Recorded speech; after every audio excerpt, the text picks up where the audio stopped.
this one's wife. Why does she think she's above everyone? Hello, I'm H.G. Tudor. This channel is about narcissism, with some psychopathy thrown in also.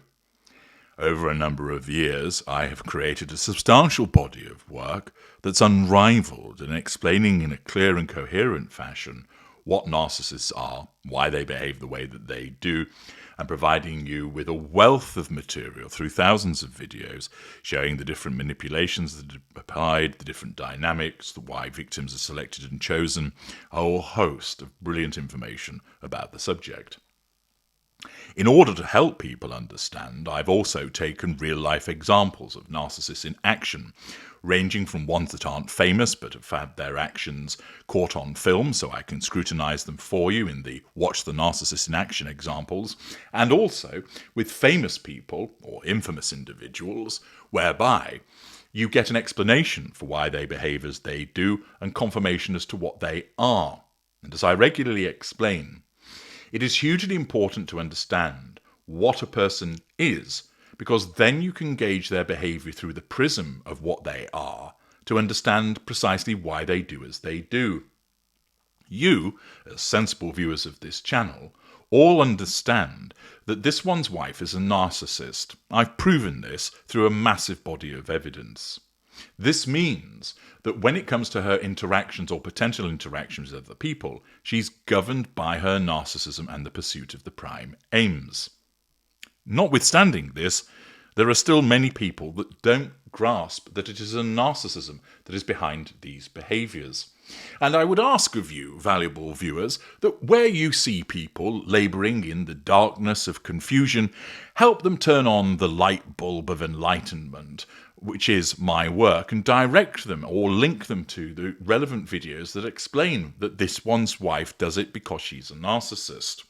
And I saw only yesterday someone posing the question, why does she think she's above everybody? Well, let's start off with the concept of, does she think that she's above everybody? Well, the short answer is yes. How do we know this?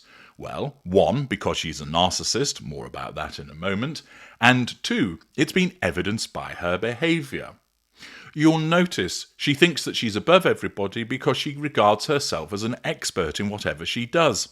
Look at all of the things that she's attempted to do. That's because she believes that she's brilliant at writing, at speech giving, at business, at fashion, at philanthropy, and so on and so forth. We know she thinks that she's above everybody because of her insistence at always wanting to speak at events, even though she has nothing meaningful to say. We know that she thinks that she's above everybody because she claims that she is prejudiced, that she ought to be given special treatment, and complains about nobody asked if I was okay. We know that she thinks that she is above everybody as a consequence of the way that she always ensures that she finds the camera so that she can be photographed, that she places herself at the centre of photographs so that she's always included, that she clings on to people to ensure that she's not cut out of the photograph, that she turns up at events where she isn't wanted, but she thinks that she is because she believes that she's so important. Those are just some of many examples that demonstrate that she believes that she is above everybody. Her behaviour bears it out. But why does she have this mindset? Undoubtedly, many people would look at her and think, but you're nothing special, so why do you think that you are? You're a mediocre actress who managed to demonstrate to a dim-witted ginger prince that you could suck a golf ball through 40 feet of hosepipe, and he was like, wow, she lets you do anything. And as a consequence of that, he was in, and she became well-known and wealthy by virtue of that association.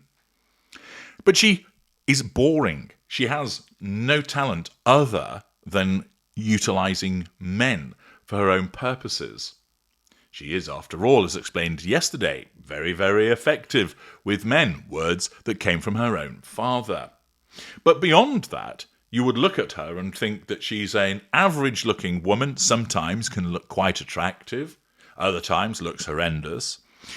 that she isn't interesting, that she has no charisma, she has no particular talents other than those in the bedroom, that she's not a likable individual, she's not massively intelligent, she's not fun, she's not entrepreneurial, she's not innovative. Accordingly, it's not like, for instance, that she's created companies and become one of the wealthiest people in the world, which might support the attitude of believing that you're superior to people. Accordingly, the evidence demonstrates that she isn't above everybody. The evidence shows that she believes that she is through her conduct. So why does she persist in this mentality? Well, it won't surprise you, valuable viewers, to know that it is a consequence of her narcissism. Because in order to make her go to destination prime aims, i.e.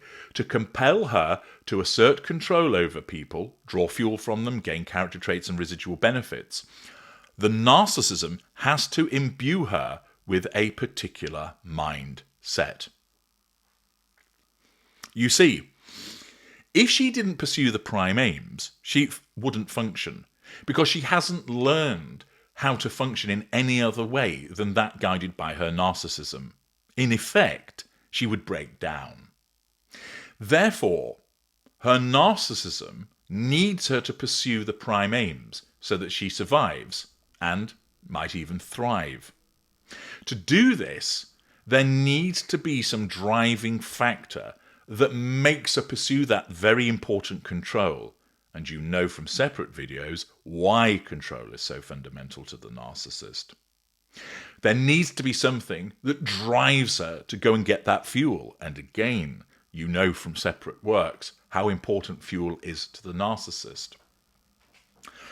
There are a variety of drivers, but one of the fundamental ones is the belief that the narcissist is special, ought to be afforded special treatment, and therefore ought only to fraternize and be accepted and understood by brilliant and capable people.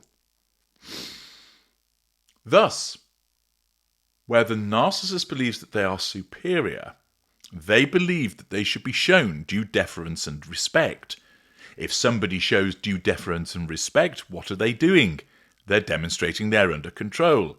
Prime aim ticked. They're providing fuel. Prime aim ticked. They may wish to curry favour with the narcissist by giving them something, residual benefit. Prime aim ticked. By making the narcissist believe that they are above everybody, that is the narcissism's way of ensuring the narcissist conducts themselves in a manner which is best aligned with the pursuit of the prime aims. And it is no different when it comes to this one's wife. Although we know she isn't special, her narcissism tells her that she is. It causes her to believe that people should give her things for nothing, that she should just be paid for turning up, that she should be granted series because it's her, that she should be allowed into places because it's her, that people should give her what she wants because it's her. That high-handed and arrogant attitude imbued in the narcissist best facilitates the attainment of control, fuel, character traits, and residual benefits. Thus, this one's wife is caused to believe that she is above everybody, even though we know that she's not, because that's the most effective way that her narcissism has found, by having that prevailing mindset so that she goes after and attains the prime aims. In short, by believing that she's superior and above everybody, that enables her to survive as the narcissist because she doesn't have any other coping mechanisms other than her narcissism. Thus, she needs to think that way, imbued by the narcissism, in order to continue to exist and survive and thrive. Once again, the query as to why she behaves the way she does is answered in relation to her narcissism. I'm H.G. Tudor. Thank you for listening.